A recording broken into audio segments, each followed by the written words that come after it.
दसरा दिवाळी तुझी माझा सण,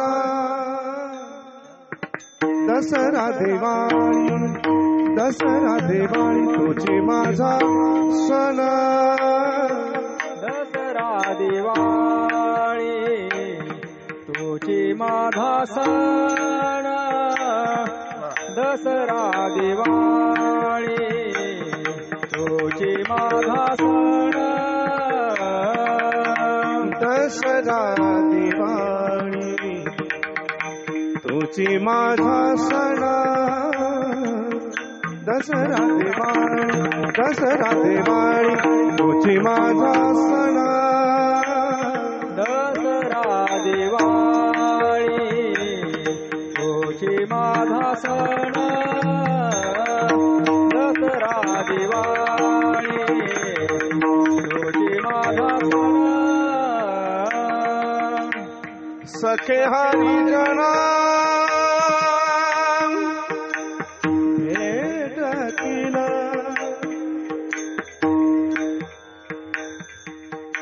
सखे हरिजना सखे हरिजना हरिजन सखे हरिजन भेटतील भेटतील अमुक जोडीला पुण्याची राशी अमुक जोडीला पुण्याची राशी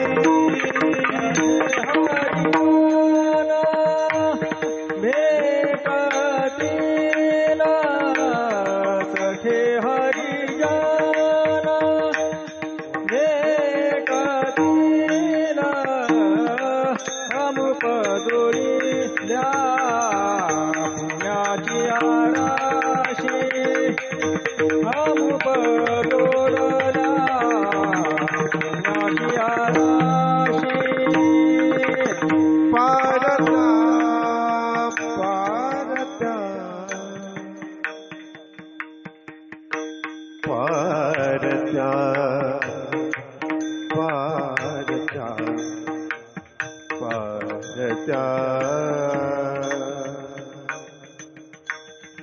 पारता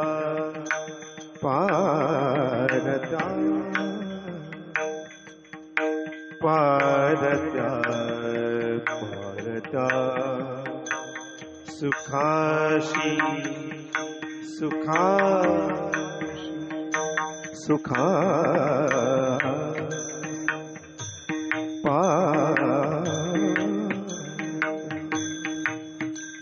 पारत्या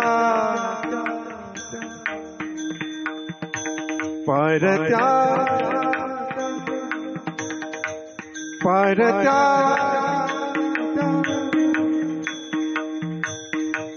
सुखासी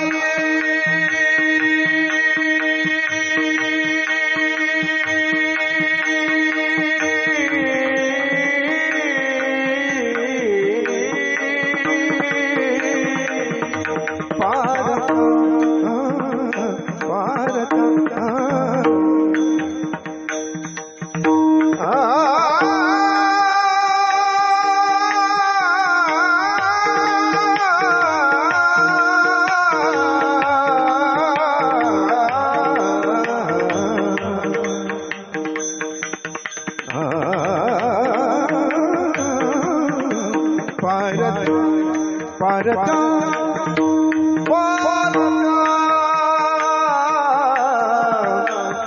सुखासी सुखासी पारता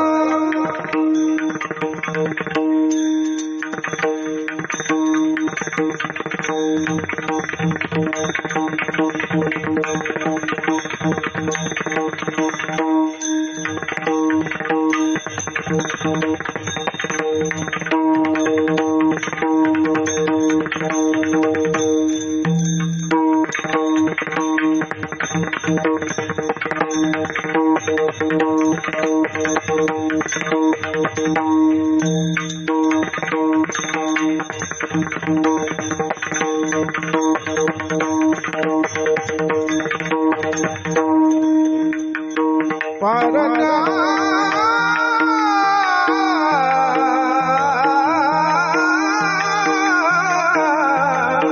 सुखासी नाही लेखा बजडिला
पुण्याची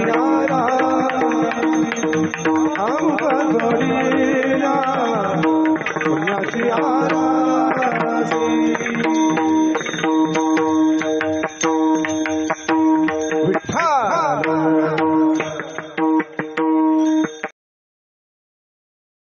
म्हणून हे माझी मिराशी चित्त तुझे पायापाशी याचा धरीना अभिमान करीना आपुले जतन. या ठिकाणी माझ्या वडिलांची मिराशी गा देवा तुझी चरण सेवा पांडुरंगा. उपवास पारणी राखीला दारवंटा केला भोगवटा आम्हा लागी. त्यांनी जी आपली वेदामध्ये सांगितलेली एक विधान आहे प्रजातंतु मा व्यवच्छेदसेही. आपण प्रत्येक पुरुषाचं हे कर्तव्य आहे गृहस्थाश्रमी पुरुषाचं की त्यांनी एखाद्या सत्पुरुषाला किंवा एखाद्या साध्वी कन्येला जन्म द्यावा. म्हणजे ही परंपरा जी आहे ही केवळ या ठिकाणी ही ज्ञान परंपरेसाठी आहे. गृहस्थाश्रम जो आहे तो ह्या सर्व 3 आश्रमांचा एक पाठीचा कणा जसा मनुष्याचा आधार आहे तसं जोपर्यंत ही जी जे ब्रह्मचर्य गृहस्थ वानप्रस्थ आणि संन्यास हे 3 आश्रम आहेत. परंतु गृहस्थाश्रमामध्ये त्यांनी सांगितलं की प्रजातंतु मा व्यवच्छेदसे. याचा अर्थ आपण प्रजा उत्पत्ती केली पाहिजे. आणि ती प्रजा उत्पत्ती कशासाठी तर शब्दस्पर्शादी विषय भोग घेण्यासाठी नाही. किंवा सामान्य मनुष्य जन्माला येतो मरण पावतो बाल्य तारुण्य वार्धक्य अवस्थातून जातो आणि प्रारब्धानुरूप सुखदुःखाचा भोग घेत त्याचं जीवन ज्या दिवशी प्रारब्ध संपतं भोगून त्या दिवशी तो देह पडतो. याच्यासाठी नाही तर केले होते याची जन्मे अवघे विठोबाच्या नामे.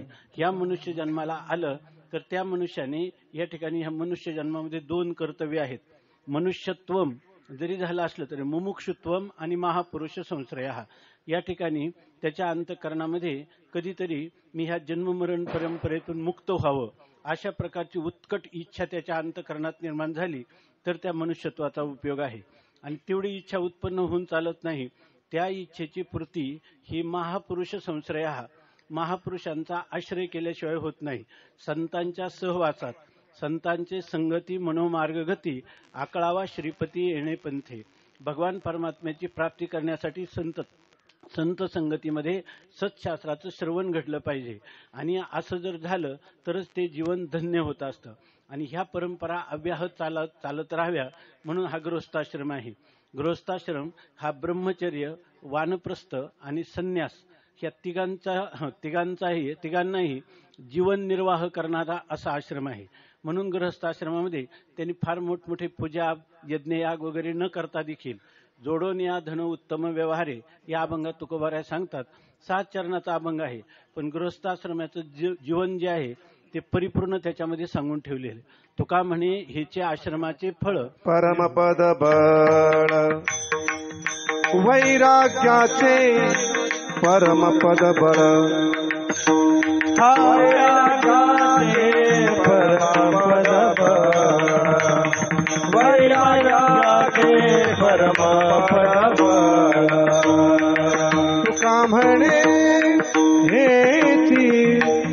आश्रमाचे फळ तुका म्हणे आश्रमाचे फळ तुका म्हणे आश्रमाचे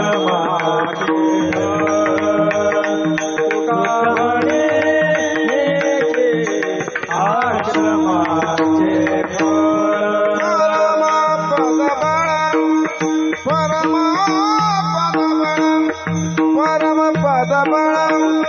परम पद बळ वैराग्याचे उत्तमची गाती तो एक पावेण उत्तमची गती तो एक पावेण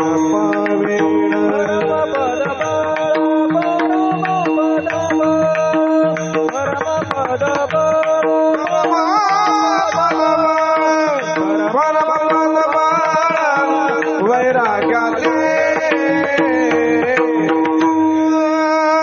उत्तम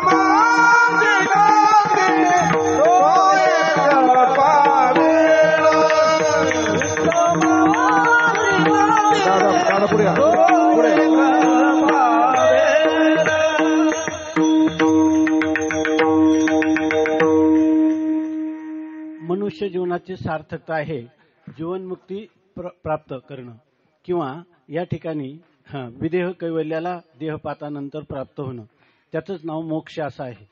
तुकोबाराय सांगतात, जर ह्या गृहस्थाश्रमातील आचारसंहिता की तुकोबारायांनी आता सांगितल्याप्रमाणे 5 चरण सांगितली. जोडून या धन उत्तम व्यवहारे उदास विचारे वेच करी उत्तमची गती तो एक पावेल उत्तम भोगील जीवखानी पर उपकारी निर्णय परनिंदा परस्त्रिया सदा बहिणी माया भूतदया गायी पशूंचे पालन तानेल्या जीवन वना माझी शांतीरूपे नव्हे कोणाचा वाईट वाढवी महत्व वडिलांचे तुका म्हणे हेची आश्रमाचे फळ परमपद बळ वैराग्याचे. सगळी 4 वेद जरी पाहिली, 18 पुराण, 6 शास्त्र, सगळे स्मृतिग्रंथ, सगळं संत वाङ्मय याचं सार गृहस्थाश्रमी जीवनामध्ये पूर्ण तुकोबारायांनी एकाच अभंगात सांगितलेलं आहे. आणि ज्याने सर्व संघ परित्याग करून ज्याने संन्यास घेतला आणि त्या संन्यासानंतर ज्याने संन्यासाचं यथार्थ रीतीनं अंतरंग साधनाचं अनुष्ठान केलं तर त्याला जे फल प्राप्त होतं ते गृहस्थाश्रमामध्ये त्या पुरुषाला तेवढंच फळ प्राप्त होतं. अशा प्रकारचं आपलं धर्मशास्त्र सांगतं. आणि त्यासाठी हे जे आपण जे पुण्यस्मरण करत आहोत, आज परमवंदनीय प्रातस्मरणीय गुरुवर्य किसनजी महाराज पिंगळे यांचं, आमचे बंधुवर्य पिंगळे महाराज यांनी हा पुण्यस्मरणाचं जे काही आयोजन केलेलं आहे, तर आता सांगितल्याप्रमाणे की 84 सिद्ध ज्या ठिकाणी राहिले तर त्या ठिकाणी हा कार्यक्रम संपन्न होत आहे. तर याच्यामध्ये त्यांच्यासाठी हे काहीच नाही, आपण अंतर्मुख व्हावं आणि या ठिकाणी मार्गदावनी गेले आधी दयानिधी संतते तेनेची पंथे चालो जाता न पडे गुंफा कोठे काही. या ठिकाणी आपलं जीवन निर्वेदपणे सच्चिदानंद समुद्रात आपल्या जीवनाची गंगा त्या ठिकाणी मिळावी आणि आपलं जीवन निहाल व्हावं, यासाठी हे पुण्यस्मरण, हे वर्ष श्राद्ध, हे जे कार्यक्रम आहेत ते आपण त्या निमित्ताने अंतर्मुख व्हावं आणि आपलं परम मंगल व्हावं, यासाठी जगद्गुरु तुकोबारायांचा एक अभंग आपल्या पुढे वाचून दाखवला. आणि त्या अभंगाच्या निमित्ताने आपल्या जीवनातल्या सुखाच्या संकल्पना काय असाव्यात, आपल्या जीवनामध्ये सुखाच्या संकल्पना संतांनी सांगितलेल्या, शास्त्रांनी सांगितलेल्या प्रमाणे असावं. मला मूल झालं म्हणजे मी निवडणूक जिंकलीमध्ये, घर बांधलं म्हणजे मला खूप संपत्ती मिळाल्यावर माझ्या जीवनात सुख येईल, ह्या सगळ्या भ्रामक कल्पना आहे. कारण सुखाचा पत्ता 2च ठिकाणी आहे. सुख एक ह्याची ठाई बहुपायी संतांचे, किंवा सुखरूप ऐसा दुजा कोण सांगा माझ्या पांडुरंगा सारी खातो. तुकाराम महाराजांनी प्रतिज्ञापूर्वक संतांनी आपल्याला सांगून ठेवलेलं आहे की सुखाच्या शोधामध्ये तुम्ही दुसरं कुठंच जाऊ नका. एक तर पडोने राहीन ते ठाई उगाचे संतांचे पायी न मगे न करी काही तुझी आनगा विठोबा. देवाला शपथ घालून तुकोबाराय म्हणतात, मी काही झालं तरी संतांच्या पायाजवळ पडून राहील, त्यांचा दास होई न दासांचा, त्यांच्या तुमचे दासीचा दास करून ठेवा. मज दास करी त्यांचा संत दासानु दासांचा. या ठिकाणी एक तर भगवंताच्या सेवेत राहावं किंवा भगवत स्वरूप असणारे जे संत आहेत त्यांच्या सेवेत राहावं आणि त्यांच्याकडे काहीच मागू नये. माझं ज्याच्यात कल्याण असेल तशा प्रकारचं माझ्याकडून साधनानुष्ठान तुम्ही करून घ्यावं आमच्याकडून, अशी त्यांच्या चरणी प्रार्थना करावी.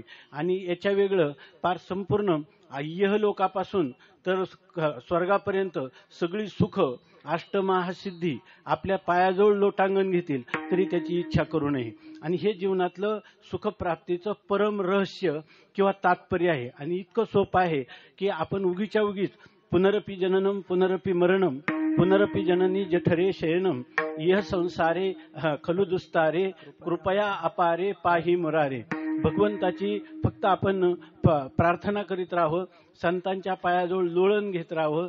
त्यांनी आपल्याला देवाच्या दारात आपण केरसुनी झालं, एक त्या एखादं कोमेजलेलं फूल जरी आपण झालो आणि त्याच्या पायापर्यंत आपल्याला जाता आलं किंवा संतांच्या जवळ आपल्याला जवळून वास करता आला, त्यांच्या आज्ञेचं पालन करता आलं, काया वाचा मनाने जी काही आपली सेवा घडली तर तेवढाच फक्त चिंतने सरे तो धन्य धन्य काळ सकळ मंगळ मंगळाचे. सुखया संत समागमे सुखया संत समागमे नित्य दुलावे तुझे नामे नित्य दुलावे तुझे नाम दहन होते सकळ कर्मे दहन होती सकळ कर्मे सर्व काळ प्रेमे डुलत असो मनोनी नाही काही चिंता मनोनी नाही काही चिंता सर्व काळ प्रेमे डुलत मनोनी नाही काही चिंता मनोनी नाही काही चिंता. संत समागमे सुखया समागमे नित्य दुलावे तुझे नामे नित्य दुलावे तुझे नामे दहन होती सकळ कर्मे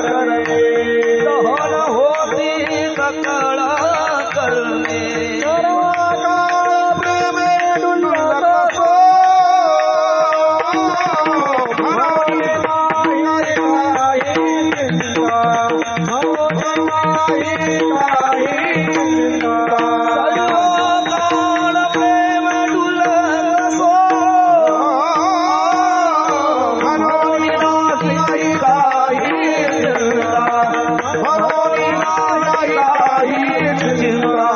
सकळ कर्मे सुख हे संत समागमे नित्य दुनावे तुझिया नामे दहन होती सकळ कर्मे सर्व काळ प्रेमे डुल्लत असो. एवढी फळे कायम प्रेमामध्ये डुल्लत राहणार. नंतर सुख दुनावे तुझिया नामे, जितकं त्या परमात्म्याचं नाव घेतलं तेवढ्या पटीनं ते सुख वाढत जाणार. पुढे काय सांगितलं, दहन होती सकळ कर्मे. सकळ म्हणजे त्या ज्ञानापेक्षा मोठं संत संगतीचं सामर्थ्य. ज्ञानाने काय होईल, तुमचं संचित जळून जाईल, क्रियमान कर्म लागणार नाही पण प्रारब्ध भोगावंच लागेल. पण एका जनार्दनी भोग प्रारब्धाचा हरी कृपे त्याचा नाश आहे. संत काही करू शकतात.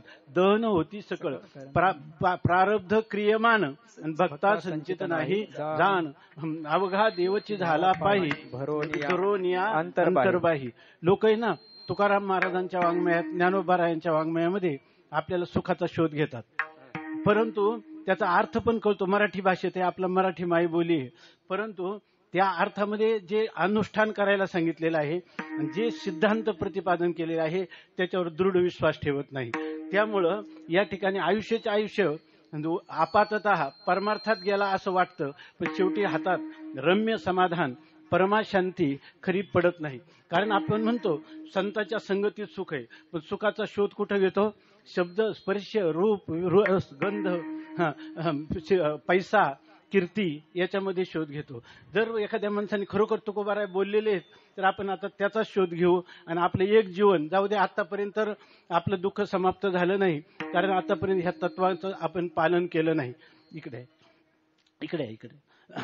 तर एक जन्म ज्या दिवशी आपल्याला कळलं तिथपासून तरी सुखाचा शोध फक्त भगवत स्वरूपाच्या ठिकाणी किंवा भगवत रूप असणारे देवते संत, देवते संत निमित्त त्या प्रतिमा, इथं आपण सुखाचा शोध घेऊ. जे करायला पाहिजे तिकडे आपली प्रवृत्ती होत नाही. आणि त्यामुळं आपण आपल्याला वाटतं की आपण तर 20 वर्ष झालं, 50 वर्ष झालं परमार्थ करतो आणि आपल्याला समाधान प्राप्त झालं नाही. हे का? लोक विचारतात असं. तर स्वामी महाराज म्हणजे खरं सांगू का, तुला का समाधान झालं नाही? आम्ही आळंदीला 50 वर्ष झाले तरी आम्हाला समाधान वाटलं नाही. स्वामी महाराज म्हणजे तुला एकदम खऱ्यातलं खरं सांगू का? तर काय सांगा स्वामी? स्वामी महाराज म्हणजे तू त्याच्यासाठी आलाच नाही. विठ्ठल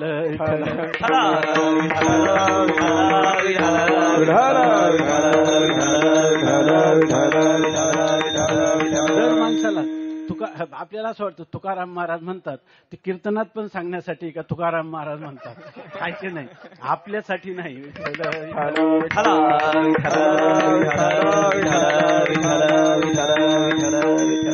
खरं जर पाहिलं आपण आपले भाऊ बहीण, आई वडील किंवा व्याही जावई यांच्या विषयी हे आपल्याला सुख देतील असा जेवढा आपल्याला विश्वास आहे ना, तेवढा पण देव किंवा संतावर नाही. विठ्ठल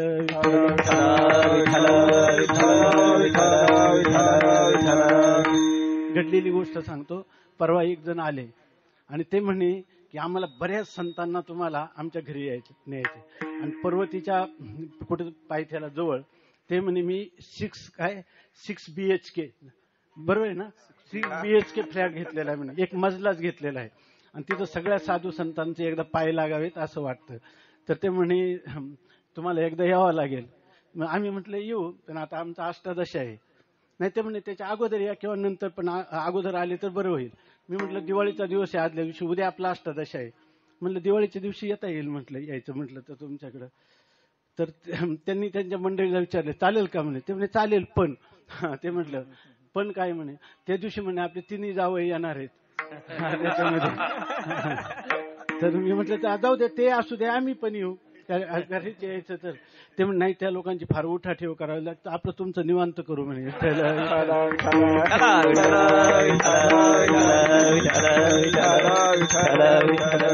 म्हणजे याचा अर्थ आपण जरी संप्रदायात वाढत असलो, संत वाङ्मय असलं आपल्या समोर, तरी सुद्धा आपल्या ज्या धारणा बनलेल्या आहेत की व्याही जावई हे सुद्धा संतांपेक्षा श्रेष्ठच आहेत. विठ्ठल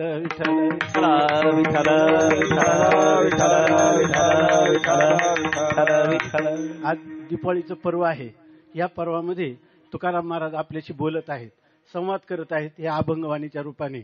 आणि त्यांच्या हरिभक्त पारायण वंदनीय प्रातस्मरणीय किसन महाराजजी पिंगळे त्यांच्या ह्या स्मृती दिनानिमित्ताने त्यांच्याच कृपा छत्राखाली आपण या ठिकाणी ह्या अभंगाचं यथाशक्ती यथामती निरूपण किंवा चिंतन करायचं आहे. विठ्ठल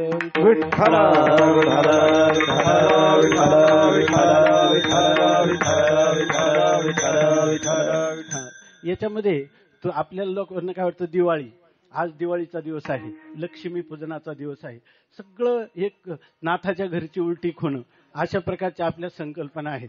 या ठिकाणी नाथ महाराज त्याला काकू असं म्हणतात.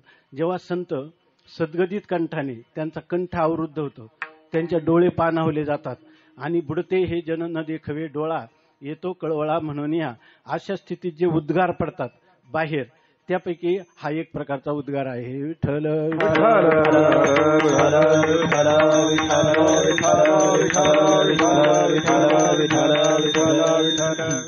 लोकांच्या संकल्पना आहेत, फटाके वाजवले म्हणजे किंवा मोठे मोठे काही भोजन पक्वान्न खाल्ली म्हणजे तो दिवाळीचा दिवस आहे.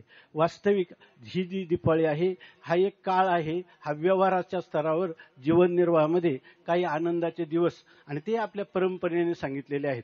परंतु त्या परंपरेने त्याच्यामध्ये याची दोन स्वरूप आहेत. एक बाह्य स्थूल स्वरूप आहे की ज्या दिवशी आपण लक्ष्मी पूजन करायचे, आपल्याला या ठिकाणी सर्व चांगले कपडे घालायचे, पक्वान्नाचं भोजन करायचं, नातेवाईकांना बोलायचं, सामुदायिक असणारा सांघिक काय आनंद, कौटुंबिक वात्सल्य त्या ठिकाणी जागृत ठेवायचं.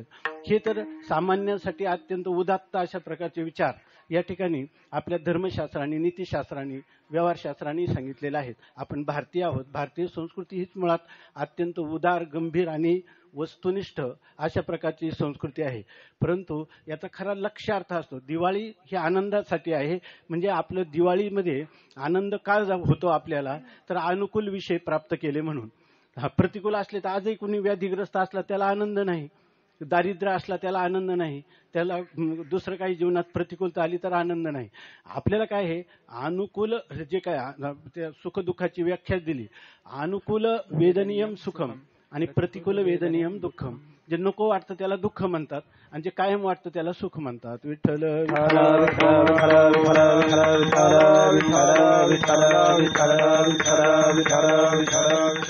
आणि या दिवशी असं करताना सगळ्या लोकांना धनाची आवश्यकता असते.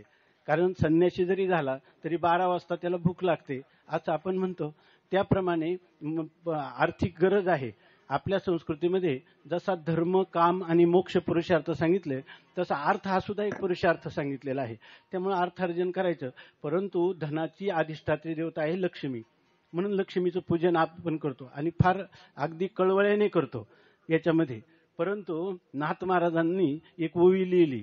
आता मी सांगत होतो की संत जेव्हा सद्गदित कंठाने बोलतात त्याला म्हणतात इति काकू. त्याला शास्त्रीय पारिभाषिक शब्द आहे काकू.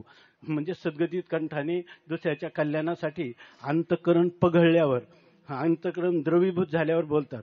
तसं नाथ महाराजांना हे दिवाळीचे वगैरे दिवस पाहिले आणि लक्ष्मी पूजनाचा कार्यक्रम पाहिला की नाथ महाराज म्हणतात लक्ष्मी विश्वगुरु हरीची पत्नी, जो तो अभिलाषी तिये लागोनी, नीती त्याचीच तया लागोनी, त्या ते पत्नी हरी पचवी. नाथ भागवतात ओवी आलेली आहे की ते म्हणतात लक्ष्मी लक्ष्मणी कोण आहे, तर ती विश्वगुरु असणाऱ्या श्रीहरी परमात्म्याची पत्नी आहे.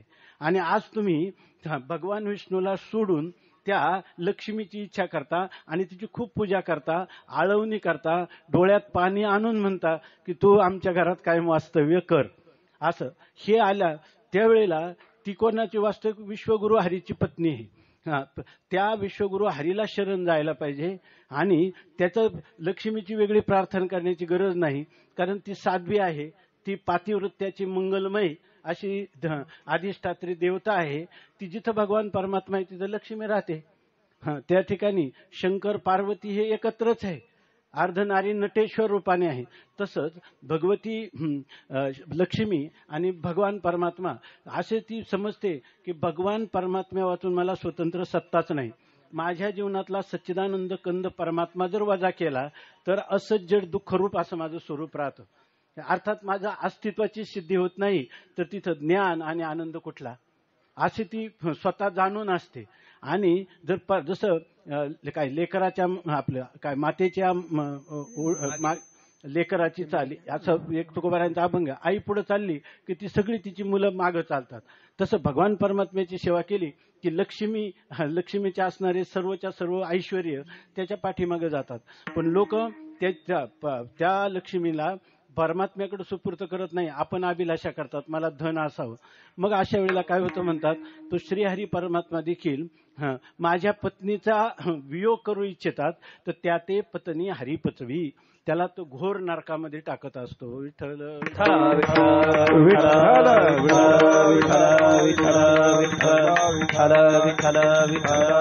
आणि त्याला आपण म्हणतो आज लक्ष्मी पूजनाचा दिवस आहे. विठ्ठल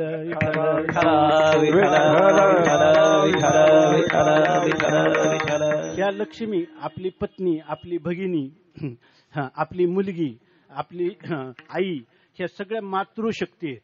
आणि खरा दीपावलीचा दिवस आपल्या स्मृती ग्रंथामध्ये सांगितलं मनुस्मृतीनं, मानवजात सुखी राहायचे असेल, कुटुंबात आनंद नांदायचा असेल तर नार्यस्तु यत्र पूज्यन्ते रमन्ते तत्र देवता. ज्या घरामध्ये ह्या स्त्रिया, आपल्या आईला त्रास असेल, पत्नीला सुद्धा छळ असेल, मुलींना स्वातंत्र्यामध्ये काही गदा असेल जे योग्य आहे, अशा ठिकाणी जर काही त्यांना प्रतिरोध असेल तर या ठिकाणी ही लक्ष्मी आहे ही कधीच प्रसन्न राहत नाही आणि तिचं देवता सुद्धा त्याच्या घरात येत नाही. आणि याचा सांभाळ करणं हे खरं दिवाळी आहे. विठ्ठल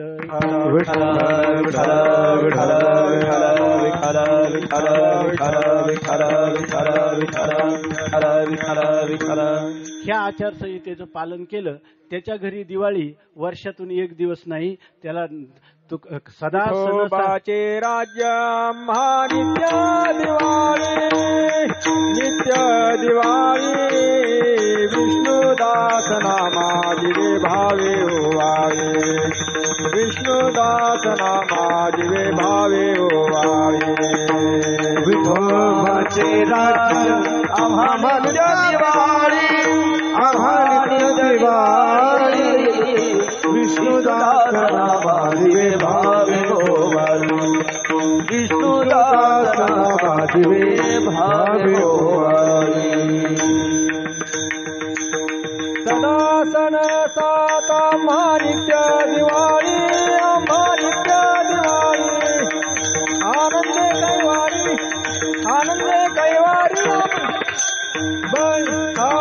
सदा आम्हा नित्य दिवाळी, आम्हा नित्य दिवाळी. आमचा कैवारी कैवारी. सदा सण सात आम्हा नित्य दैवाळी, आनंदी आनंदी निर्भय आमचा कैवारी बळी ना, अशा प्रकारचं सांगतात की आमचा कैवारी. बरोबर आहे ना. तर याच्या ठिकाणी आमचा बलवान असा परमात्मा आमचा कैवार घेतलेला आहे. त्यामुळं आम्हाला वर्षातला एक दिवस दिवाळीचा नाही, सदा सण सात आम्हा नित्य दिवाळी. तेव्हा याच्यामध्ये दिवाळी म्हणजे आनंदाचा क्षण, आणि तो आनंदाचा क्षण आम्हाला जर जीवनात प्राप्त करून घ्यायचा असेल तर या ठिकाणी आपल्याला हा दसरा दिवाळीचा क्षण जर आपल्याला आपल्या जीवनामध्ये अनुभवायचा असेल तर जगद्गुरु तुकोबाराय तुका म्हणे चाखुनी सांगे आणि मजा अनुभव आहे अंगे. सेवितो हा रस वाटितो अनिका, घ्या रे भू नकार अनुभरी. विटेवरी ज्याची पाऊले समान, तोची एक दान शूरदाता. मनाचे संकल्प पावविल सिद्धी, जरी राही बुद्धी याचे पायी.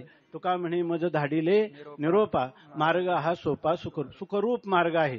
तुका म्हणे तुम्ही चला याची वाटे, पांडुरंग भेटे गर्वैसेनी. संती हे पैल लाविले निशान, ते नाम वैखरी मुखे गरजो. संतांच्या संगतीत पडून राहा. संतांनी सांगितलेल्या भगवंताच्या मुखी नाम, हृदयी ध्यान. त्या मुखात नाम आहे, हृदयात त्याचं ध्यान आहे. असं जीवन यापन करा. आणि आले भागाते करीतो, नाम तुझे उच्चारितो. जे आम्हाला वाट्याला आलेलं आहे ते काम सर्व करा. या ठिकाणी तुकोबाराय म्हणतात हे तर लोकांचं मोठं कौतुक आहे. लोक म्हणतात गृहस्थाश्रमात जबाबदारी आहे म्हणून तर गृहस्थाश्रमाला दुसरं काही यज्ञ यागादी योगादी साधनं न करता देखील सहज त्याला प्राप्त होतं. कारण तुकाराम महाराजांना सुद्धा आश्चर्य वाटतं. धन्य बाया हा ईशा नारी, घरी दारी नांदती. चोरून या तुझ पाशी, येती त्याशी न कळता. दोही ठाई समाधान, समकठीण बहुतांशी. घरातलंही सांभाळायचं आणि परमार्थातही सांभाळायचं ही गोष्ट फार अवघड आहे. पण जे लोक संसाराला किंवा आश्रमाला आपलं शरीर दिलेलं आहे, मन हे गोविंदी आणि देह काम करी हो. आपल्या शरीराने काम करायचं आणि भगवंताचं मनाने चिंतन करायचं, त्याचा विभाग करून ठेवायचा. त्याचा संसार नित्य दिवाळी आहे. विठ्ठल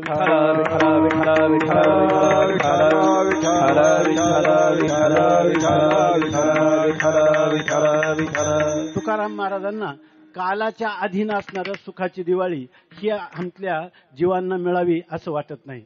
म्हणजे त्यांना नित्य दिवाळी भोगता यावी आणि ती जीवन जगण्याची कला, त्याला म्हणतात ती कला म्हणजे आर्ट ऑफ लिव्हिंग, ती तुकाराम महाराज या अभंगामध्ये सांगतात. आणि हे अनुभवून सांगतात की आम्हाला दसरा आणि दिवाळी हा सण म्हणजे हा येतो हा कालाच्या ओघात आश्विन वद्य अमावास्या लक्ष्मीपूजन असा आम्हाला अभिप्रेत नाही. आम्हाला वाटतं की मनुष्य जो आहे ना, आनंदात देव खलविमानी भूतानी जायंते वेद सांगतो, उपनिषद सांगतात. मनुष्य आनंदापासून उत्पन्न झालेला आहे. तो मनुष्य आनंदातच राहतो आणि आनंदातच विलीन होतो. म्हणजे याचा अर्थ त्याचं मूळ जे स्रोत आहे तो आनंद असल्यामुळं स्वामी महाराज सांगायचे, जर माणसाला लहान मुलाला जरी म्हटलं ना की तू मर, तो म्हणतो तू मर. तो का म्हणतो का तो खरा अमर आत्मा आहे, त्यामुळे त्याला मरण आवडत नाही. जर लहान मुलाला म्हणलं का वेडा, तो म्हणतो तू वेडा आहे, मला वेडा, कारण ज्ञानरूप आत्मा आहे. दुःख कोणाला स्वप्नामध्ये सुद्धा दुःख होऊ नये असं मनुष्याला वाटतं, कारण दुःख हे त्याचं स्वरूपच नाही, मूळ आनंदाचा कंद तो आहे. म्हणून हे सच्चिद आनंद आपलं जे स्वरूप आहे ते स्वरूप संतांच्या संगतीतच कळतं. म्हणून संतांच्या संगतीत ह्या स्वरूपाचा जर आपण लाभ करून घेतला, हे स्वरूप आपण जाणलं, तर आपल्याला तुकाराम महाराज म्हणतात की हा नित्य निरंतर दिवाळी आहे. आनंदाची दिवाळी घरी बोलवा वनमाळी, झाली देवी रांगोळी, गोविंद गोविंद गोविंद. आनंदाची दिवाळी घरी बोलवा वनमाळी, झाली देवी रांगोळी, गोविंद गोविंद गोविंद गोविंद. याचा अर्थ ही जी आनंदाची दिवाळी आहे ही सगळ्यांनी ह्या आनंदाचं सम्राट व्हावं आणि ती सगळ्या मानव जातीने भोगावी. याच्या ठिकाणी कोणता धर्म नाही, पंथ नाही, संप्रदाय नाही. मनुष्य जन्माला आलेला आहे ना, तर आपलं संत वाङ्मय सांगतं ज्याला खरंच सुख वाटतं ना ते सगळे गाथेचे आणि ज्ञानेश्वरीचे अधिकारी आहे. आणि तुकाराम महाराजांनी 4092 अभंगामध्ये आपल्या मनुष्य जीवनामध्ये जेवढे प्रश्न असतील तुम्ही कुठलाही अभंग काढा, म्हणजे कुठेही पान उघडा आणि तुमचा जो प्रश्न असेल त्या प्रश्नाचं उत्तर तुकाराम महाराज देणार. विठ्ठल विठ्ठल विठ्ठल विठ्ठल विठ्ठल विठ्ठल विठ्ठल विठ्ठल विठ्ठल विठ्ठल विठ्ठल विठ्ठल. म्हणून आपल्या जीवनामध्ये आपल्याला ही दिवाळी आहे, ही नित्य दिवाळी जर आपल्याला भोगायची झाली तर माणसांनी ह्या दोन गोष्टी लक्षात ठेवल्या पाहिजे की जोपर्यंत आपल्या जीवनात संत आहेत तोपर्यंत ते देवाची रूप आहेत इतका त्यांच्यावर दृढ विश्वास ठेवावा. या ठिकाणी जेव्हा आपले संत किंवा गुरु हे देह त्याग करतात त्यावेळेला ते आपल्या इष्ट देवतेमध्ये लीन झालं असं समजून आपला जीवनकाळ केवळ संत आणि देव आणि दोन्ही एकच आहेत. निमित्त त्या प्रतिमा मी तो सांगत असे भावे असो ठावे सकळा. अशा प्रकारचं जीवन, खूप गाठीची पारायण करायची, खूप ज्ञानेश्वरीची पारायण करायची आणि अर्थाचं चिंतन करायचं नाही. तर या ठिकाणी त्याला पाठकाधम असं म्हटलेलं आहे. काही लोक अर्थ पण खूप खुलून खुलून सांगतात, जो अनुभवी पुरुषाला सांगता येणार नाही एवढा अर्थ सांगतात, परंतु त्याचं अनुष्ठान मात्र त्यांच्या जीवनात नसतं. मग अशा वेळेला ते सुद्धा पाठकाधमच आहेत. या ठिकाणी जो आचरणात आणेल, स्वामी महाराज म्हणायचे की मनभर करावं तेव्हा कणभर लोकांना सांगावं. विठ्ठल विठ्ठल विठ्ठल विठ्ठल विठ्ठल विठ्ठल विठ्ठल विठ्ठल. आता लोक म्हणतात आमच्या कुटुंबात कोणीच घरातलं ऐकत नाही, आमचं कोणीच ऐकत नाही. तर त्याचा तू ऐकत नाही हातबल कशाला होतो, का ऐकत नाही याचा विचार कर. याचा विचार कर का ऐकत नाही. तर त्याचं जे आहे तू मन कणभर सुद्धा आचरण करीत नाही, लोकांच्यावर प्रभाव होईलच कसा. विठ्ठल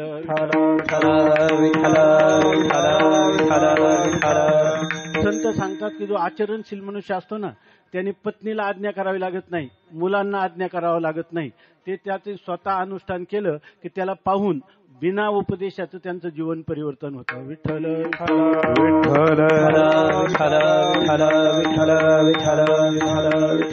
परवाच आपण थोडं चिंतन केलं कुठंतरी की नाथ महाराजांच्याकडे एक बाई आली आणि तिने सांगितलं की माझ्या मुलाच्या पोटात जंत होतात आणि हा गुळ खाल्ल्याशिवाय राहत नाही. त्यांनी सांगितलं त्याला सांगायचं, समजावून सांगायचं. त्यांनी सांगितलं खूप वेळा समजावून सांगितलं, पण मग तुमचा काही उपयोग झाला तर. नाथ महाराज म्हणजे बाळ अरे जंत होतात, तू आता काही दिवस गुळ खाऊ नको. रस्त्याने ती चालली परत, म्हणजे आता खाणार नाही म्हटली आणि थोडी चालत गेली 100 पावलं तर आई गुळ. ती बाई लगेच त्याला घेऊन आली नाथ महाराजांकडे आणि म्हणले तुम्ही सांगितलं की गुळ खाऊ नको आणि तो आत्ताच मागायला लागला. नाथ महाराजांनी डोळे झाकले, थोडे अंतर्मुख झाले. नाथ महाराज म्हणे आपल्या पांडुरंगाला दररोज पुरणपोळीचा नैवेद्य आहे आणि पहिल्यांदा मी गुळ आणि पुरण त्याला ते पुरणपोळीचा नैवेद्य मी दररोज गुळ खातो आणि याला सांगितल्याने काय प्रभाव होणार आहे. नाथ महाराजांनी सांगितलं हा मुलगा जोपर्यंत आता गुळ बंद करत नाही तेव्हा मी गुळ खाणार नाही. आणि त्या मुलांनी मागितला नाही तर असं सांगतात मरेपर्यंत मागितला नाही. विठ्ठल विठ्ठल विठ्ठल विठ्ठल विठ्ठल विठ्ठल विठ्ठल विठ्ठल विठ्ठल विठ्ठल. तेव्हा तुकोबाराय याच्यामध्ये सांगतात आम्हाला दसरा आणि दिवाळी हे 2 सण आहेत. आणि हे कसे आहेत तर आम्हाला दसरा दिवाळी तोची आम्हा सण. आमच्या जीवनामध्ये दसरा दिवाळी हाच सण आहे. म्हणजे याचा अर्थ इथं दिवाळी सांगितलं पण तुकाराम महाराजांनी दसऱ्याची पण आठवण करून दिली. आपल्याला दसरा आणि अगोदर येतो आणि दिवाळी नंतर येते. आपले गुरुवर्य वैकुंठवासी सीताराम बाबा जगताप ते दसऱ्याचे कीर्तन करायचे आणि नेहमी सांगायचे की ते सांगायचे दसरा नंतर दिवाळी येते. दसरा शब्दाचा अर्थ आहे दसरा, दस म्हणजे 10 म्हणजे आपल्याला जी पंच ज्ञानेंद्रिय आणि पंच कर्मेंद्रिय दिलेली आहेत. आपल्याला हात पाय, आपली वाणी, आपलं मूत्रस्थान, गुदस्थान हे आपल्याला दिलेलं आहे. किंवा आपल्याला हे शब्द, स्पर्श, रूप, रस, गंध ही पंच ज्ञानेंद्रिय दिलेली आहेत, ही 10. तर दसरा याचा अर्थ जो आपल्या जिव्हेवर नियंत्रण म्हणजे वाणीवर आणि खाण्यावर नियंत्रण करतो. हात जिकडे जायचे नाही तिकडे जाऊ देत नाही, पायी जिकडे जायचं जाव म्हणतात तिकडे जाऊ देत नाही. या ठिकाणी डोळे जे पाहू नये म्हणतात, कान जे ऐकावं म्हणतात तर त्याच्याकडे जाऊ द्यायचं नाही कारण ते आपल्या कल्याणाच्या विरोधी आहेत. अशा प्रकाराने ह्या 10चा ज्यांनी निरोध केला त्याच्या जीवनात दसरा आहे. नाहीतर इंद्रियांना मोकाट सोडलं असा पुरुषाला हा दसऱ्याचा आनंद कधीच मिळत नाही. विठ्ठल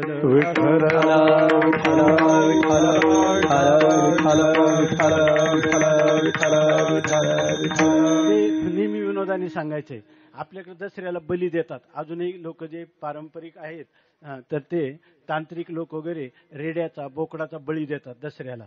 आणि त्या ठिकाणी तो जो बोकड आहे बिचारा काय आहे कोणाचा शत्रू नाही, गरीब प्राणी आहे. पण त्या अश्वम नाही व गजम नाही व त्या ठिकाणी लोक बळी कोणा देतात, तो बिचारा बोकड आहे त्याचाच देतात.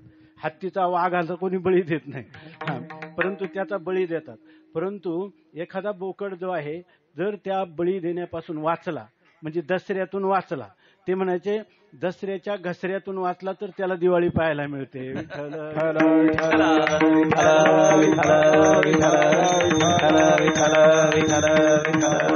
तसा हा जीव जो आहे हे 10 इंद्रियांच्या ताब्यात न जाता त्या इंद्रियांना ताब्यात ठेवलं तर त्याला दिवाळी पाहायला मिळत असते. विठ्ठल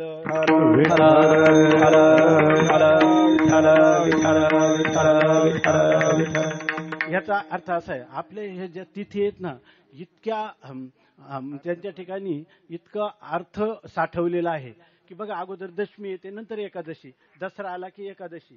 याचा अर्थ असा आहे की 10 इंद्रियांचा बाहेरून किती निरोध केला आणि मनाचा निरोध केला नाही तर त्या माणसाला सुद्धा ती इंद्रिय पुन्हा काय करतं ते मन आकर्षून घेतं आणि विषयांकडेच नेतं. म्हणून मनाचाही निरोध, मन हे जे आहे हे ज्ञानेंद्रिय पण आहे आणि कर्मेंद्रिय पण आहे, त्याला उभयेंद्रियात्मक म्हणतात.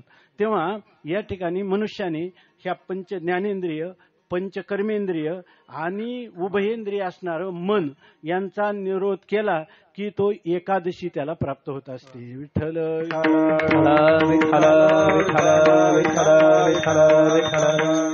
याचा अर्थ एकादशी त्याला प्राप्त होते म्हणजे त्याच्या जीवनामध्ये त्याला हे जे एक रूप असणारं जे अखंड आपलं इष्टदैवत पांडुरंग परमात्मा आहे ते सोडून जगामध्ये काही नाही. कृष्ण माझे मन, कृष्ण माझे जन, सोयरा सज्जन कृष्ण माझा, असा त्याला एकादशीचा आनंद.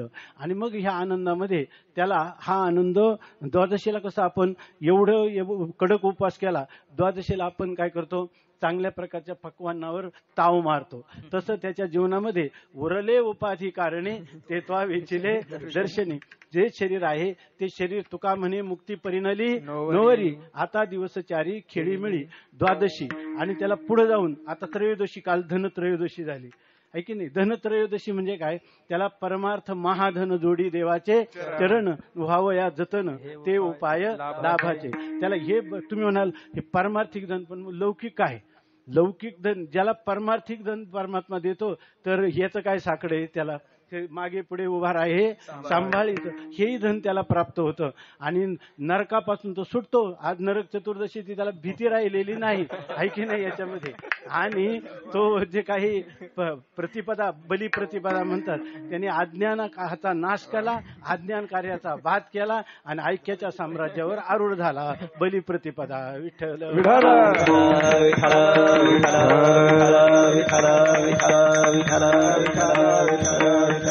आता प्रतिपदे झाले, बीजचं काय गरज पडली, पुन्हा ऐक्याला प्राप्त झाला ना, द्वैतात कशाला आला. हे तर प्रेम लक्षणात्मक भक्तीचं वारकरी संप्रदायाचं स्वतंत्र वैशिष्ट्य आणि ऐश्वर्य आहे. कल्पितम द्वैतम अद्वैताद अपि सुंदरम. आणि भक्तीसाठी केलेलं द्वैत उरले. या ठिकाणी संत सांगतात की आम्ही एकच परमात्मा आहे, परंतु आम्ही तो काय केला, दोन विभाग केले. अभेदुनी भेद राखीला वाढावया जगी प्रेम सुख, वाढावया जगी प्रेम सुख. अभेदो भेद राखीला वाढावया जगी प्रेम सुख, वाढावया जगी प्रेम सुख, प्रेम सुख वाढावया जगी प्रेम सुख. एकांगी दोन्ही झाले निर्माण, देव भक्तपण स्वामी सेवा, देव भक्तपण स्वामी सेवा. एकांगी दोन्ही झाले निर्माण, देव भक्तपण स्वामी सेवा, स्वामी सेवा भक्तपण स्वामी सेवा. त्या परमात्म्याचं असं स्वरूप आहे, निमिष नरगे मनवेदिता, एवढी त्याची स्वरूपता. त्या परमात्म्याचंच रात्रंदिवस गुणसंकीर्तन, नामसंकीर्तन, स्वरूप संकीर्तन, लीला संकीर्तन करीत जो शेवटच्या श्वासाप्रमाणे पर्यंत त्या भगवंताचं भजन करायचं, त्याची वारीचा आनंद घ्यायचा. माऊली म्हणतात, माझ्या जीवीची आवडी पंढरपुरा नेन उडी, पांडुरंगी मनरंगले, गोविंदाचे गुणी वेधले. असं जर झालं तर या ठिकाणी त्यांचं दिवाळी ह्या तत्वांचं अनुसरण करणारे जे कोणी साधक किंवा सिद्ध महात्मे आहेत, तर त्यांना काय आहे, तुका म्हणे आम्हा काय सदा सण सात आम्हा नित्य दिवाळी. या ठिकाणी त्यांना दररोज दिवाळी आहे. त्यांना काकडा हा काकडा नाही, त्यांचा काकडा हाच काय आहे, विष्णुदास नामा जीवे भावे वाळी. आपल्या जीवभावाचं निंबोलन दररोज पहाटे कार्तिक स्नानामध्ये पांडुरंग परमात्म्याला करणं ही दिवाळीची दिवाळी आहे. विठ्ठल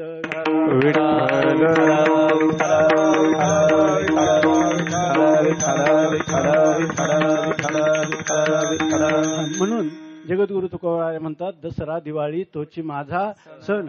आणि कोणता, तर या ठिकाणी सखे हरिजन भेटतील, हरिजन भेटतील तो दसरा दिवाळी आहे. पण तुकाराम महाराज त्या हरिजनांना एक विशेषण लावतात. ते कोणतं लावतात, सखे हरिजन. भगवंताच्या भक्तीची नवविधा भक्ती आहे. त्याच्यामध्ये एक भक्ती जी सांगितलेली आहे ती भक्ती कोणती आहे, सख्य भक्ती सांगितलेली आहे. आणि ती इतकी श्रेष्ठ 8व्या क्रमांकाची भक्ती आहे. आत्मनिवेदना तळीची पिटिका जे का सख्याची, पार्थो अधिष्ठात्री तेथीची मातृकागा. अर्जुनाने भगवंताशी जो संवाद केलाय ना, तो संवाद सख्य भक्तीतून झालेला आहे. अर्जुन भगवंताला आपला सखा समजतो, सखेती मत्वा असं म्हणतो ना, याचा अर्थ सखा समजतो. सखा म्हणजे मित्र. मित्र भावाने अर्जुनाला गीता कळली, ती आपल्याला कळत का नाही. एक महात्मे स्वामी सर्वत्मानंद म्हणून ऋषिकेशचे अजूनही आहे, ते जंगलामध्ये वगैरे थांबतात.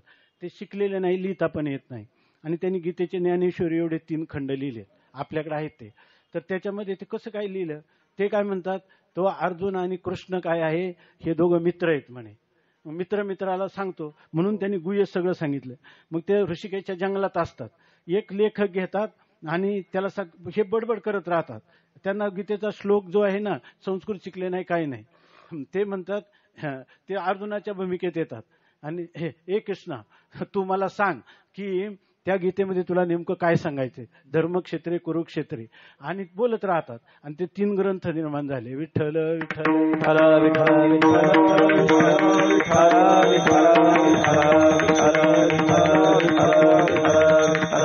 याचा अर्थ असा आहे की ते भगवान सख्य भावामुळं वशीभूत होतात आणि आपल्या भक्ताला ते मार्गदर्शन करतात. म्हणून या ठिकाणी देव सखा जरी तर जग आघवे कृपा करी. जर देवाशी आपण सख्य मैत्री केली पाहिजे. मित्राचं लक्षण काय सांगितलं? षड्विधम मित्र लक्षणम, 6 प्रकारचे. काय? ददाती प्रतिगृह्णाती, मित्र मित्राला देतो पण त्याचं घेतो पण. असं देवाची नातं जोडता आलं पाहिजे. हा, गुह्यम आख्याती पृच्छतीचं, किती गुप्त असलं तर मित्राला सांगतो आणि त्याचं गुह्य ऐकतो सुद्धा. पुढे काय सांगतात? भुंगते भोजयते चैव षड्विधम मित्र लक्षण. कधी त्याला खाऊ घालतो, कधी त्याचं खातो. इतकं त्याच्यामध्ये संकोच नसतो, त्याच्यामध्ये एकदम आत्मभाव असतो. म्हणून आत्मनिवेदन भक्तीच्या उपांत्य भक्ती जर कोणती असेल तर ही सख्य भक्ती आहे. तेव्हा हरिजनांच्या बरोबर राहायचं, नुसतं मर्यादा भिवून आम्हाला त्यांची भीती वाटते, शंका विचारा वाटते, पण विचारायला धाडस होत नाही. असं गुरु किंवा संताजवळ नसावं. इतकं मोकळं आपलं हृदय असावं. लहान मुलाला जसा आईच्या स्तनपानाचा संकोच वाटत नाही, त्याप्रमाणे त्यांच्या संगतीत मन मोकळेपणाने जर आपण राहिलो, सख्य भावाने राहिलो, तर मन मुराद आनंद लुटता येतो. विठ्ठल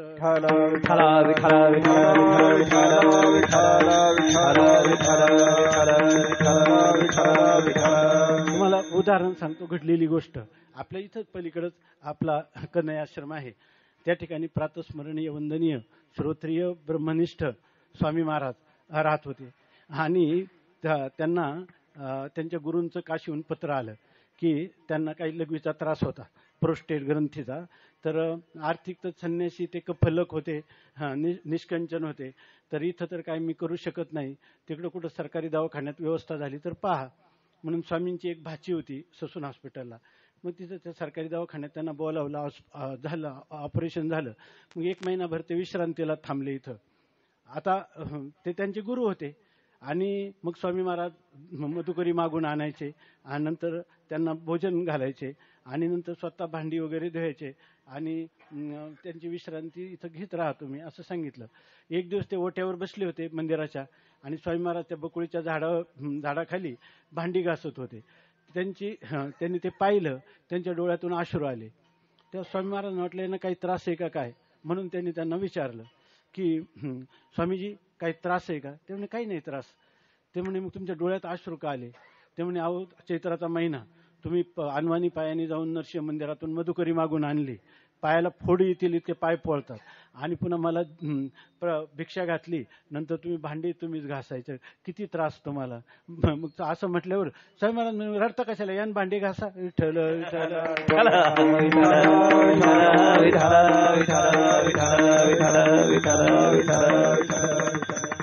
तर याचा अर्थ असा आहे की या ठिकाणी प्रेमाने शत्रूला सुद्धा वशीभूत करता येतं. तर संत तर काय, हे प्रेमाचं मूर्तिमंत स्वरूप आहे. देव हा काय, हे प्रेममय अशा प्रकारचा परमात्मा आहे. पण त्याच्याशी आपण नातं जोडलं पाहिजे आणि ते प्रेमाचं आणि ते सख्य भक्तीचं नातं जोडलं पाहिजे. विठ्ठल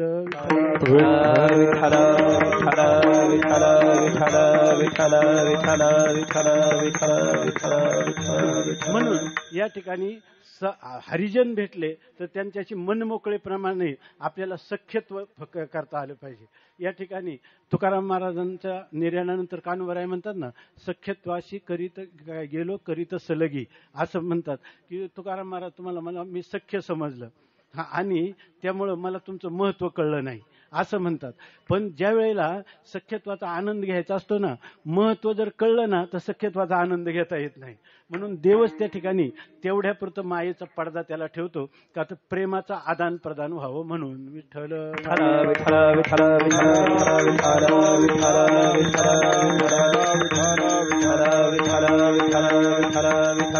म्हणजे याचा अर्थ दसरा दिवाळी तोचे आम्हा सण, सखे हरिजन भेटतील. हरिजन म्हणजे हरीचे जन. बाकीचे तुम्ही आम्ही काय आहे, आपण हरिजन नाही, जन आहोत. जन शब्द जो झालाय ना, जायते इति जना, जन्मतात त्यांना जन म्हणतात. म्हणजे जन्मतात त्यांना जन्म होतात, म्हणजे याच्यामध्ये षडभाव विकार आले. जे जगतो तर जगल्यानंतर म्हणजे जन्माला पावतो, नंतर तो अस्तित्वात येतो, म्हणजे त्याला अस्ति. जायते आणि अस्ति निरुक्तामध्ये अशा क्रम सांगितलेला आहे. नंतर तो वर्धते, हळूहळू वाढायला लागतो. नंतर विपरिणमते, त्याच्या हळूहळू बाल्य कौमार अशा अवस्था बदलत चालतात. हळूहळू तो तरुण अवस्थेत येतो, वर्धते विपरिणमते, त्याच्यात परिणाम व्हायला लागतं. नंतर हळूहळू म्हातारा झाला की अपक्षी येते आणि विनश्यती, एक दिवस नाश पावतो. असं तुम्ही आम्ही जे आहेत ना, हे आपण जन आहोत. आणि हरीचे जन जे आहेत त्यांचं काय आहे, हरीच्या जनांच्या विषयी सांगितलं की त्यांना नाही तया भय मोह चिन्ह. हरी तैसे हरीचे दास, हरी तैसे हरीचे दास,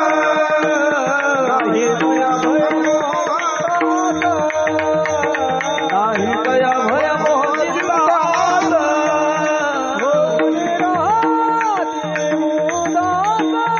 भय मोह चिंतास, भक्ती धरुणी पाय करिले जान, धरुणी पाय करिले जान, होई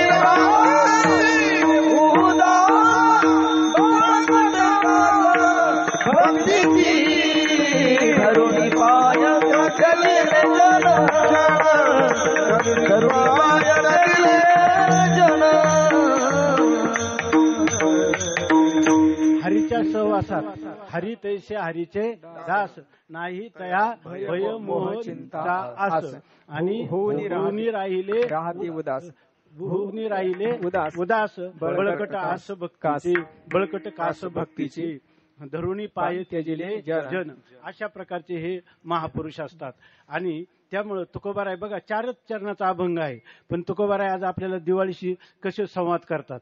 आपल्या हृदयात बसून आपलं स्वतःच्या आनंदाचं मायपोट मोठं करून आपल्याला वितरण करण्यासाठी तुकोबाराय ह्या अभंगातून आज प्रवृत्त झाले. विठ्ठल विठ्ठल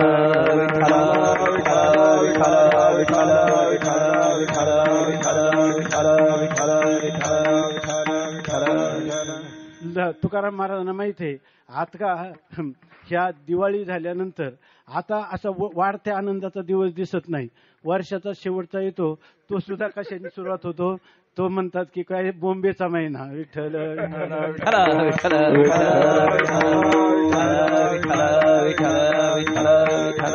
तेव्हा तुकोबारायांना वाटतं की हे जी माझी बालकं आहेत या सगळ्यांना हा नित्य आनंदाचा सोहळा भोगायला मिळावा, म्हणून म्हणतात की सखे हरिजन भेटतील तोच खरा दसरा दिवाळी आम्हा, तोचे आम्हा सण.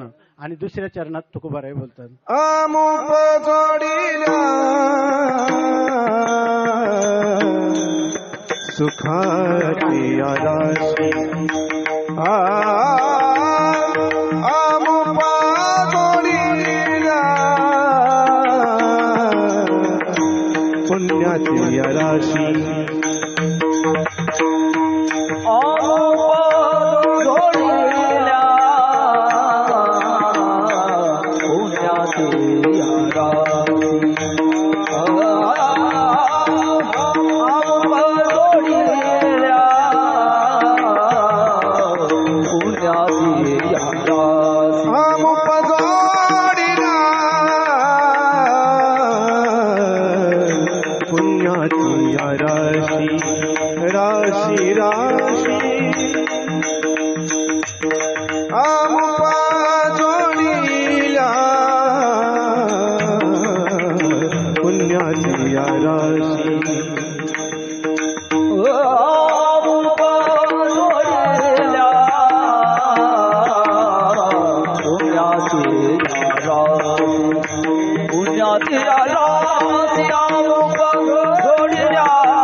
सुखासी नाही रेखा नाही रेखा पारता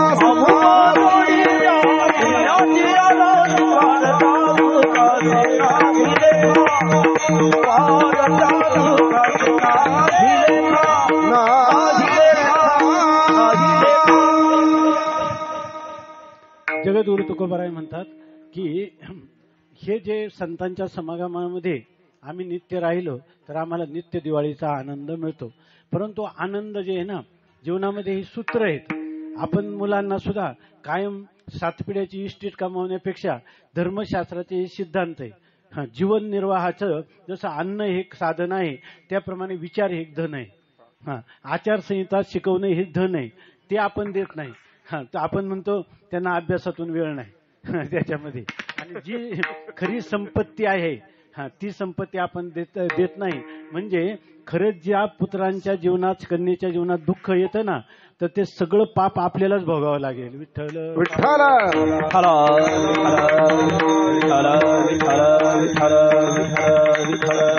म्हणून त्या ठिकाणी आपल्या लहान बालकांना सुसंस्कृत करणे हे फार आवश्यक आहे. तर त्यांच्या जीवनामध्ये त्यांना नित्य दिवाळीचा आनंद भोगण्याचं आपण शिकवलं पाहिजे. आणि त्यांना नित्य आनंद किंवा सुख हे ना याचं सिद्धांत आहेत आपले हे लहानपणापासून सांगितले पाहिजे. त्यांच्या रक्तात बिंबले पाहिजे. नाही तर हे ते 25 वर्षाचा झाले सांगितला तोपर्यंत तो अंध निर्मूलन समितीचा सदस्य झालेला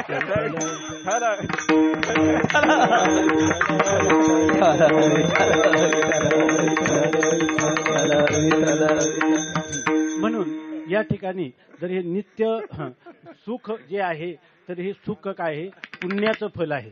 पुण्यकृत्य जन्मामध्ये करावं लागतात. ती पुण्य मनाने नाही समजलेली. शास्त्राने ज्याला पुण्य सांगितलं ते शास्त्राने ज्याला पाप सांगितलंय त्या पापाचं फल दुःख आहे आणि पुण्याचं फल सुख आहे. म्हणून दिवाळीचा आनंद जो आहे तो कधी प्राप्त होतो पुण्य फलामुळे प्राप्त होतो तेव्हा. आणि आपल्याला जर अनंत जन्माचं पुण्य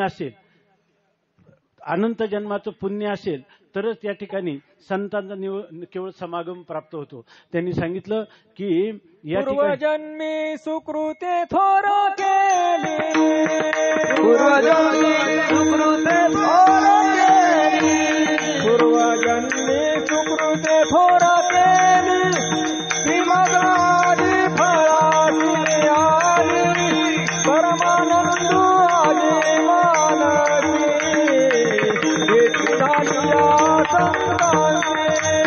पूर्वजन्मे सुकृते थोर केली श्रीमदादी फळासी आली परमानंद आली मानसी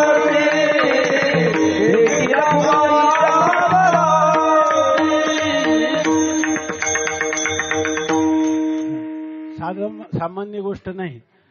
रवी असता जाता धरवेल बाह्य येळा सागर तरवेल परित्या साधूची भेटी परित्या साधूची भेटी न होईल गा ऐसे कैशी आणि भेटती ते साधू. अशा प्रकारची स्थिती आहे. तेव्हा पुण्याशिवाय साधूची भेट होत नाही. पण आमच्याजवळ पुण्यच नाही तेव्हा साधूची भेट कशी काय आम्हाला होणार. त्यासाठी काय करू शकतो आमच्या हातात नाही.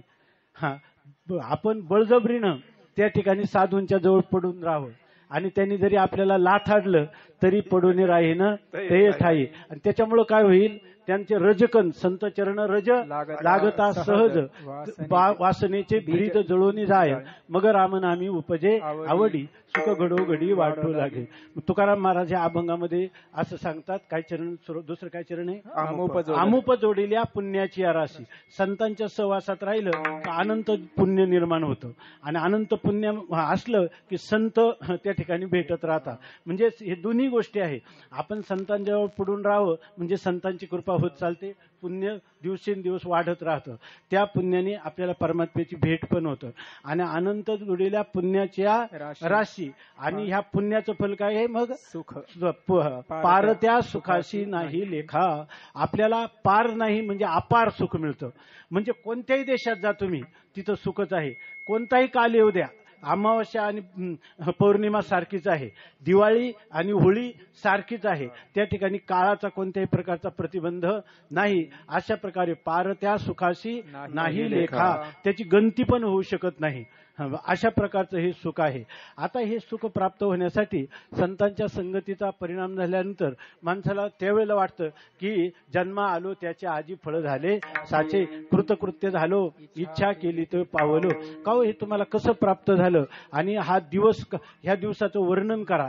तर तुकाराम महाराज अभंगाच्या तृतीय चरणात. धन्य दिवस आजी झाला सोनियाचा, झाला सोनियाचा.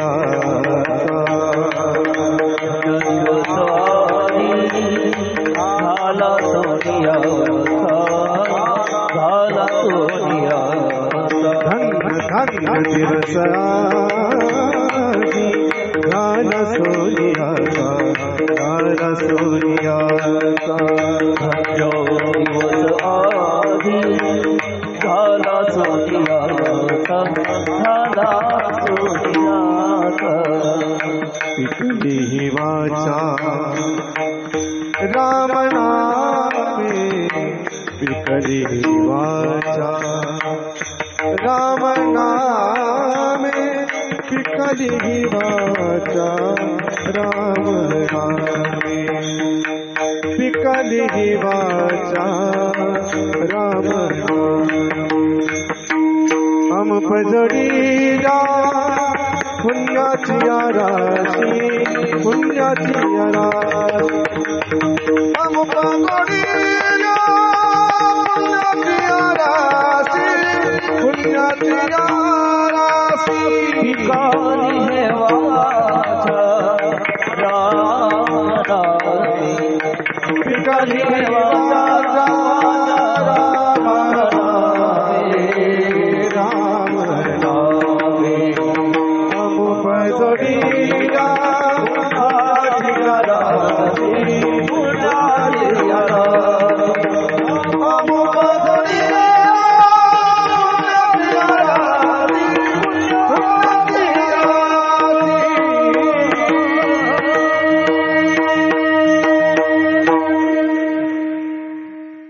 जगद्गुरु तुकोबाराय म्हणतात, धन्य दिवस आधी झाला सोन्याचा, पिकली हे वाचा राम नामे.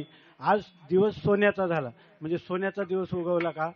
सोन्याचा याचा अर्थ हा एक वाक्प्रचार आहे की आमचा धन्यतेचा पूर्णतेचा दिवस उगवलेला आहे, कृतकृत्यतेचा दिवस आमच्या जीवनात आज उगवलेला आहे. आता यापुढं आम्हाला काही करणं नाही, काही जाणणं नाही, काही राहिलं नाही. कृतकृत्य झालो, इच्छा केली ते पावलो. आजी सोनियाचा दिसा, आजी सोनियाचा दिसा, आधी सोनियाचा दिसा, आधी सोनियाचा दिसा. आजी सोनियाचा दिसा,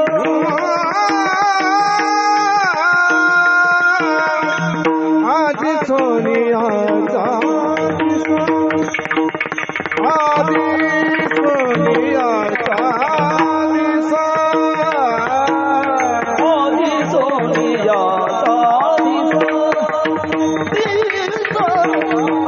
सोनियाचा दिसा. दृष्टी देखिले संतास, दृष्टी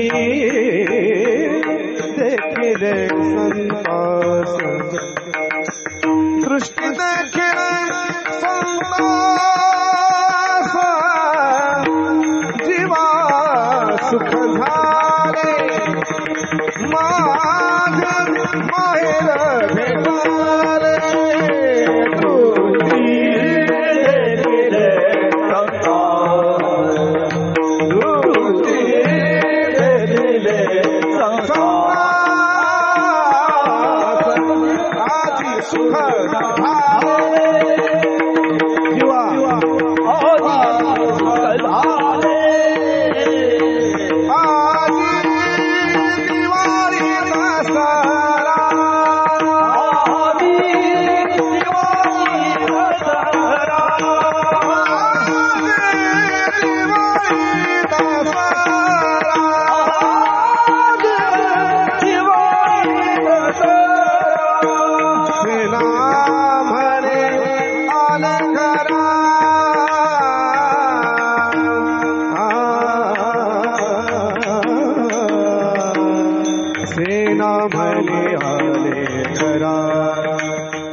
झाले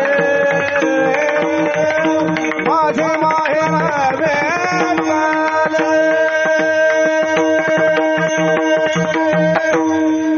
ज्ञानोबा राय तुमच्या टाळ्याचा अर्थ मला कळला पण मला असा कळला नाही का वेळ झाला म्हणून मला असा कळला की आता कीर्तन आहे ना व्याख्यान कमी करा आणि भजनानंद घ्या विठ्ठल विठ्ठल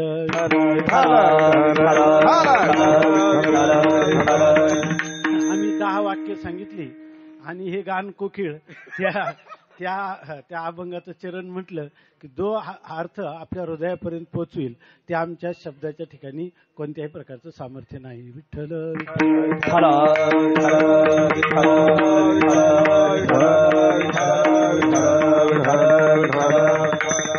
आणि हे मृदुंगाचार्य जे आहेत ना त्यांचा अर्थाला अधिक अभिव्यक्ती आणि रसभरितता जे आहे तर त्या शब्दाचं आपल्याला कळत नाही काय चाललंय ते हाय की नाही पण एवढं निश्चित चाललंय की आनंद वाढत चालला विठ्ठल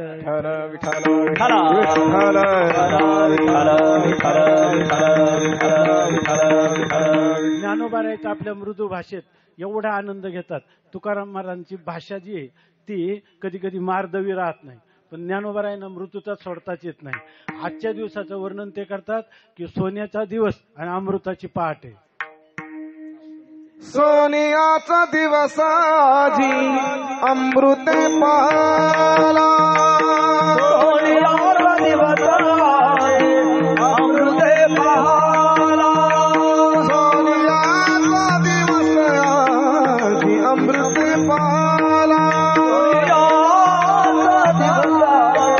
अमृत पाला नामा कविता रूपी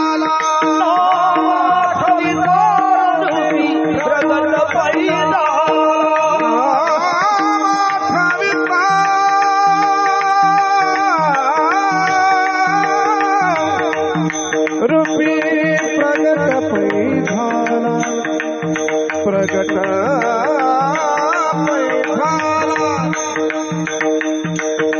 प्रगट पैधाला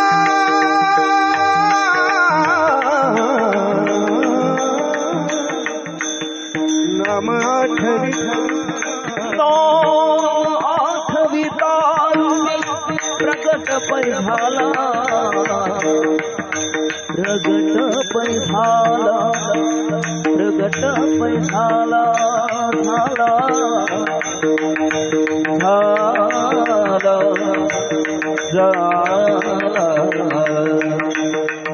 झाला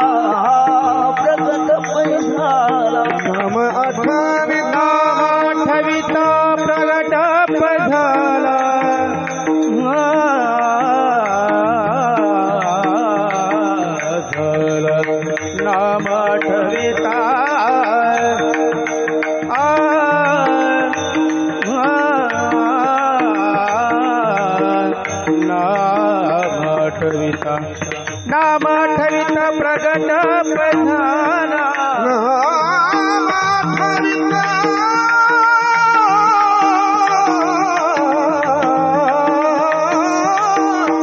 रूपी प्रगट पैधाला गोपाळा तुझे जाणला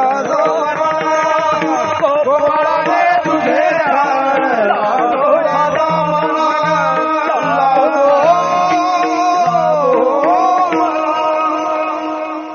आपल्या जीवनामध्ये आपण जे काही आचारसंहितेचं पालन केलं जे काही पुण्य निर्माण केलं त्याचं फल म्हणून काय आहे तर नाम आठविता रूपी प्रगट पै झाला आपण भगवंताचं स्मरण केलं आणि नाम घेता कंठी पुढे उभा जगजेठी. त्या अशी स्थिती झाली तर सोनियाचा दिवसा आधी अमृते पाहला, नाम आठविता रूपी प्रगट पै झाला. अशा प्रकारची स्थिती जगद्गुरु तुकोबाराय अभंगाच्या तृतीय चरणात सांगतात की सोनियाचा धन्य दिवस आधी झाला सोनियाचा. मनुष्याच्या जीवनामध्ये ना धन्य कधी म्हणतं मनुष्य तर सुकृती पुण्यवान धन्य हा असं म्हटलेलं आहे.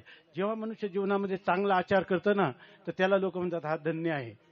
जेव्हा आमचे बंधुवर्य महाराज आपल्या वडिलांचं तुका म्हणे मज घडो त्यांची सेवा तरी माझ्या दैवा पार नाही अशा धारणेने जेव्हा वडिलांचं पुण्य स्मरण करतात त्यावेळेला म्हणतात की धन्य. या ठिकाणी शुद्ध बीजापोटी फळे रसाळ गोमटी. आणि या ठिकाणी जेव्हा आपल्या आश्चर्याला पारावार राहत नाही त्यावेळेलाही धन्यतेचा उद्गार किंवा हा मनुष्य वा पुण्य वा धन्य वा सत्कर्म अशा प्रकारचे उद्गार येतात. म्हणून या ठिकाणी अशा प्रकारचं जीवन आपलं होणं हे आवश्यक आहे आणि ही खरी दिवाळी आहे.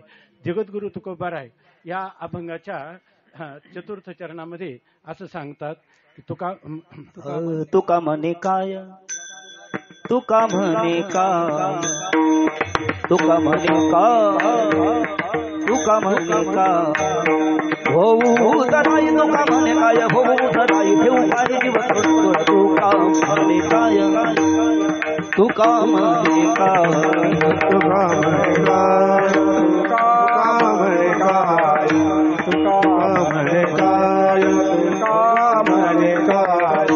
तुका म्हणे काय, तुका म्हणे काय, जीव ठेव पाय संताची, जीव ठेव पाय संताची, तुका म्हणे काय, तुका म्हणे काय, तुका म्हणे काय, तुका म्हणे काय, तुका म्हणे काय, तुका म्हणे काय, होऊ तराई तुका म्हणे काय, होऊ तराई जीव ठेवू पाय संताची, तुका म्हणे काय, काय तुका म्हणे काय, तुका म्हणे काय, तुका म्हणे काय,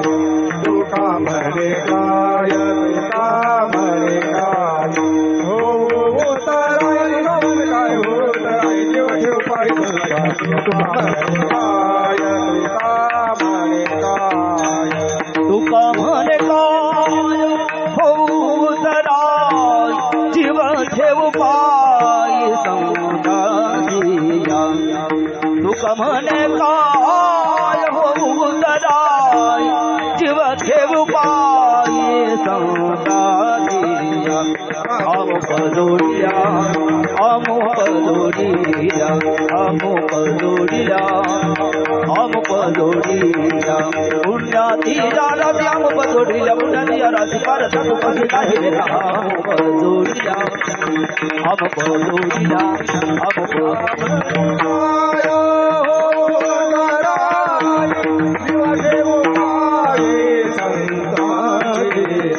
तुका म्हणे काय,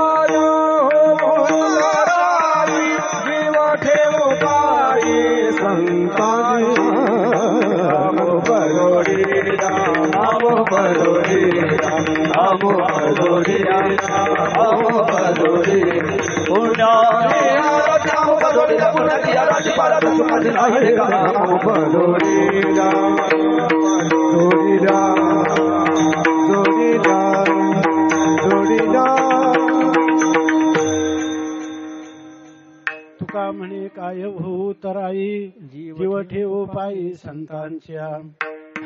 तुकोबारायांना वाटतं की या संतांनी एवढं मला महान दान दिलेलं आहे, मला जन्मोजन्मीचा दुःखाची आत्यंतिक निवृत्ती केलेली आहे, परमानंदाच्या राशीवर मला बसवलेलं आहे आणि हे सर्व माझा पुरुषार्थ नाही, ही अहेतुकी असणारी संतांची ही दया आहे. तेव्हा त्या दयेच्या ऋणातून मुक्त होण्यासाठी माझ्याजवळ काय आहे. या ठिकाणी तुका म्हणे काही होऊ उतराई म्हणजे या ठिकाणी एक आक्षेपार्थाने विचारतात म्हणा किंवा प्रश्नार्थाने विचारतात म्हणा. आक्षेपार्थाने असं विचारतात याच्यातून मी उतराई होऊ काय, होऊ काय, मी याच्यातून उतराई होईल काय, होऊ शकत नाही. संतांच्या ऋणातून उत्तीर्ण होण्याचं काहीच साधन नाही. देवाची भक्ती केली तर देवाच्या ऋणातून मुक्त होता येतं, पण संतांची भक्ती केली तर संतांच्या ऋणातून उतराई कशानेच होता येत नाही. आता तुम्ही म्हणाल की तुका म्हणे काय होऊ उतराई, उतराई होईल काय, होऊ शकत नाही असं.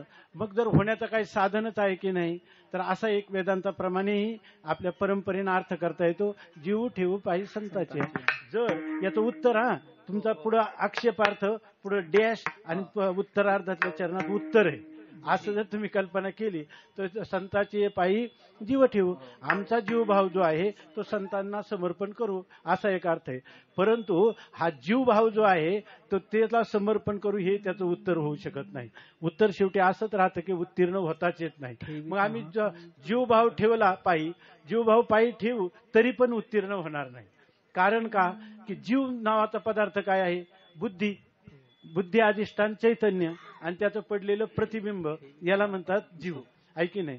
आता आद्यस्थ पदार्थाला अधिष्ठानातून सत्ता आहे का बुद्धीला, नाही. बरं त्याचं अधिष्ठान कोण आहे, तोच परमात्मा आहे. प्रतिबिंबित कोण झालाय, प्रतिबिंब रूपाने तोच झाला, बिंब रूपाने तोच झाला आणि कार्यरूपानेही तोच झाला.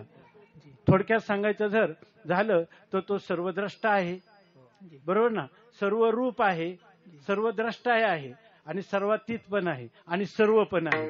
आता जर तोच सर्व आहे तर आपल्याजवळ काय आहे स्वतःच म्हणून त्याला दिलं. अर्थात आपण सगळा जीवभाव वाळून टाकला तरी सुद्धा आपण त्याच्यातून उत्तीर्ण होऊ शकत नाही. संतांच्या ऋणातून उत्तीर्ण झालो म्हणजे त्यांना मठ बांधून दिला, त्यांना काही दक्षिणा दिली किंवा त्यांच्या आज्ञेचं पालन केलं किंवा असं काही काही ज्या संकल्पना करू, हे पहिला निश्चय असावा की मरेपर्यंत जन्मोजन्मी कधीही आपण त्यांच्या ऋणातून उत्तीर्ण होऊ शकत नाही. देवाला तरी आपण म्हणू शकतो घेशी तेव्हा दिशी ऐसा असशी उदार. अगोदर आमची सेवा घेतली आणि मग तू आम्हाला दिलं. काय देवा धरुणी तुझे कृपणाचे द्वार. गुरुच्या दारातून गेलाय का म्हण. बोधाचं महत्व सांगेल निवृत्तीनाथ महाराजांना माऊलींसारखे तुम्ही आम्हाला निवृत्ती कैसा बैसे ठाई निवृत्ती नावाच्या, पण ते त्यांचं वैभवच सांगत असतो. आपलं त्याला ऋणातून उत्तीर्ण झालो असं कधी संत म्हणत नाही. म्हणून तुका म्हणे काय होऊ उतराई, जीव ठेवू पायी संतांची अमुप जोडल्या पुण्याच्या राशी, पारत्या सुखाशी नाही लेखा. असो, आपला नियोजित वेळ जो आहे तो आता या ठिकाणी परिसमाप्त जवळजवळ झालेला आहे. तर या ठिकाणी आमचे बंधुवर्य पिंगळे महाराजजी यांनी आज्ञा केली आणि त्यांचं जे काही ही सेवा आहे, तो आपण नुसतं म्हणत असतो तुका म्हणे माझं घडवत्यांची सेवा, तर ही सेवा ह्या दिपाळीच्या पावन पर्वामध्ये त्यांच्या आज्ञेच्या रूपाने आपल्याला या ठिकाणी एक त्यांनी दिलेलं दान आहे. म्हणून या ठिकाणी ही यथाशक्ती यथामती ही सेवा करण्याचा प्रयत्न केला. खरं इथं जर पाहिले तर इथं सगळे असणारे कीर्तनकार, गायक, वादक आणि श्रोतृवृंद यांच्या दृष्टीनं मी आत्ताच सांगितलं, महाराज जर एक अभंग म्हटले आमचे, आता हे निकम बाबा गुरुजी सगळेच्या सगळे आमचे विष्णू महाराज कोणी जर याच्यामध्ये म्हटलं तर त्यांच्या म्हणण्यातूनच तुम्हाला कीर्तन जास्त समजेल, माझ्या सांगण्याने कळणार नाही. परंतु असं जरी असलं तरी या ठिकाणी एक आज्ञेचं पालन म्हणून, आणि स्वामी महाराज सांगायचे, आमचे बोधे बाबा मला म्हणायचे की तुम्ही कीर्तन करू नका, तुम्हाला ताल स्वर तर कळत नाहीच नाही, पण आम्ही जे म्हणतो त्याला म्हणता पण येत नाही, तुमच्या व्याख्यान चालू असताना बोलता पण येत नाही. ते म्हणायचे करू नको, नाही तर मग भजन शिक विठ्ठल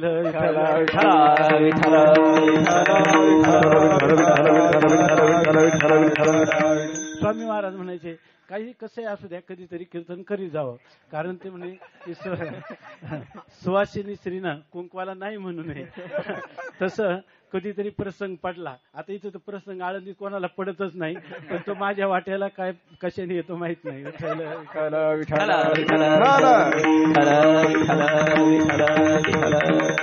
नामदेवराय म्हणतात त्यांच्यापेक्षा आपली नामदेवराय तरी काय म्हणतात, टाळ मृदुंग पश्चिमेकडे आणि माझे गाणे दक्षिणेकडे ना असं म्हणतात.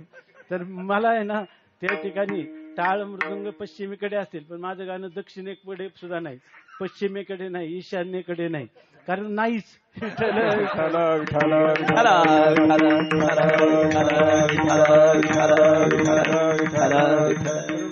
परंतु या ठिकाणी आपल्याला तरी सुद्धा ही सेवा करायची की आपल्यासारखे जे महानुभाव संत असतात त्यांच्या पुढं